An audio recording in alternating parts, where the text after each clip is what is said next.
সারা দেশে বেড়েছে শীতের তীব্রতা। তাপমাত্রার পারদ নেমে যাওয়ার পাশাপাশি দেশের বেশিরভাগ এলাকা কুয়াশার চাদরে ঢাকা পড়েছে। বিশেষ করে উত্তরাঞ্চলের শীতের তীব্রতায় জনজীবন বিপর্যস্ত।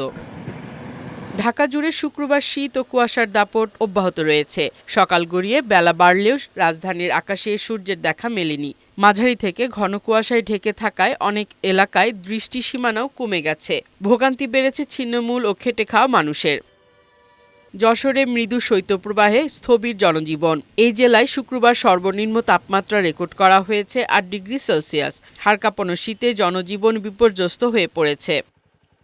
ঘন কুয়াশা ও হিমেল বাতাসে বিপর্যস্ত গোপালগঞ্জের জনজীবন। শুক্রবারও এই জেলায় মৃদু শৈত্যপ্রবাহ বিদ্যমান রয়েছে। জরুরি প্রয়োজন ছাড়া কেউ ঘর থেকে বের হচ্ছেন না। কুয়াশা বাসাই যাচ্ছে না, প্রচুর ঠান্ডা পড়ছে। আল্লাহ। পঞ্চগড়ে মৃদু শৈত্যপ্রবাহ বয়ে যাচ্ছে। এতে স্বাভাবিক জীবন মারাত্মকভাবে ব্যাহত হচ্ছে। উত্তরের হিমেল হাওয়ায় গাইবান্ধায় জেঁকে বসেছে হাড় কাঁপানো শীত। প্রতিদিনই কমছে তাপমাত্রার পারদ। দিনভর দেখা মিলছে না সূর্যের। সকালে খুবই ঠান্ডা, মানে হিমপ্রবাহ বইতেছে তো। কিভাবে কামাল যাব, কুয়াশা বেশি।